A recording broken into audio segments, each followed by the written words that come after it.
Okay, so this episode was decent, but it could have been a lot better, as it was rather comedic throughout, which I thought kind of took away from the tension that this duel was meant to be giving. Hello everyone and welcome to Dueling with Downton, and today we're talking all things episode 85 of the Yugioh Go Rush anime series. A decent episode that finally sees Kuidal taking action, now that his deck has been created with the power of our heroes at his side. He clashes with Yudias. Now, my main issue of this episode was the lack of tension that was given throughout the majority of this episode.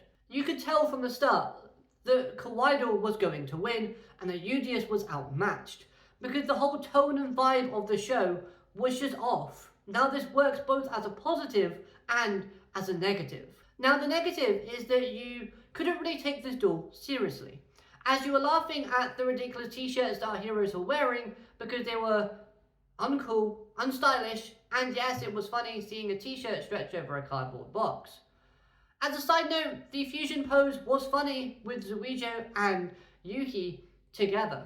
You had another comedic bit with Kuidal being massive and just having these goofy facial expressions that we've always seen from him. But then let's talk about the positives. The positives are more character-based, so we'll start off with Kuidal, as this character was exuding confidence in his plan and in his actions.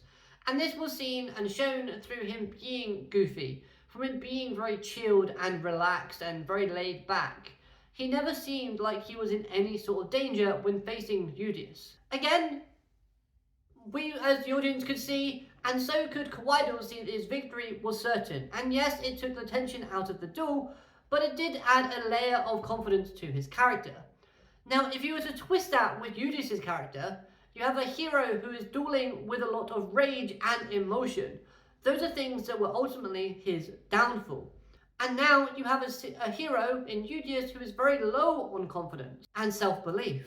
Yudias has always been this character that has always thought about hope, has always thought about how positive rush tours can be, and now we kind of see him doubting himself and not being the Yudias that we know of. Now, another great light and dark parallel that shouldn't be the case, but now is thanks to the introduction of Transamu Primal Armor Nova, is that we have an antagonist who wields a light, holy version of Transic Rainamu, but then we have a hero that uses a dark attribute, Transic Rainamu in Crisis.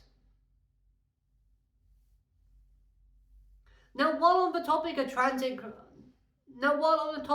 Transamu Primal Armored Nova, this monster looks amazing, both in card form and in anime art style. Now, they missed a perfect opportunity to make this monster a divine monster, because he does look divine.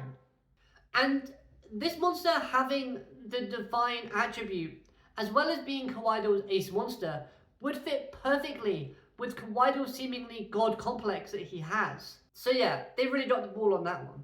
Now, when talking about the decks for Kuidal, he of course is using 40 cards, and they're all made up of the ace monsters of our heroes. Now, obviously a lot of the ace monsters are going to be high level monsters, so there's a lot of potential for him to brick. But I thought it was rather interesting how they mentioned that Kuidal, his plan was to use those 40 to start with, but now he's expanding his domain throughout the entire universe.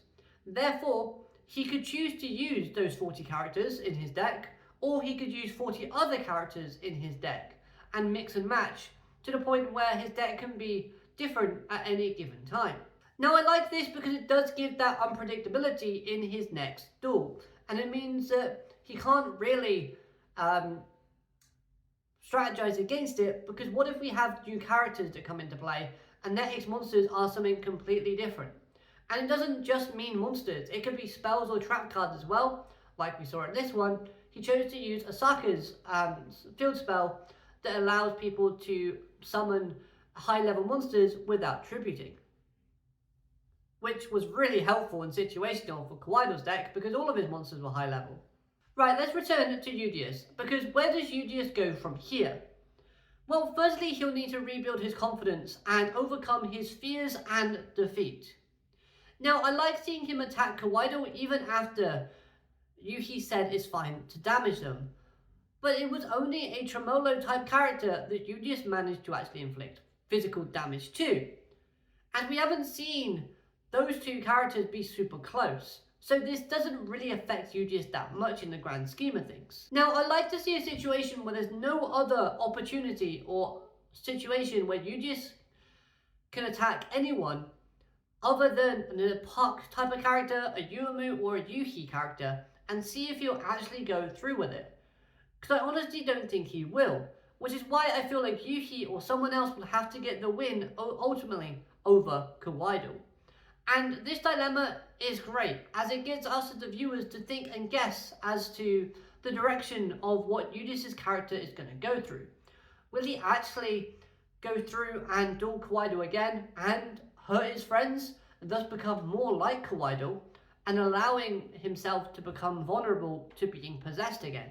I don't know, I think Yudias' character could open some doors and it could be really fun to watch and see develop moving forward.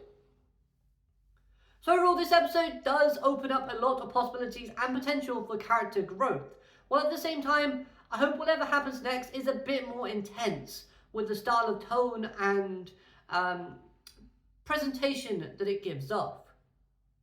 As we need this sense of urgency. Kuidal is now expanding his territory and taking over the universe. This is something that isn't good, yet at the minute, things still seem like sunshine and rainbows. So hopefully our heroes will put their time, while they're not in his deck, to good use. But those were my thoughts on this episode. Let me know your thoughts in the comments down below. Hope you enjoyed this review. If you have, hit that like button. Like, comment, subscribe, all of that good stuff, and I'll see you next time. Have a great day. Alligator matane. Goodbye.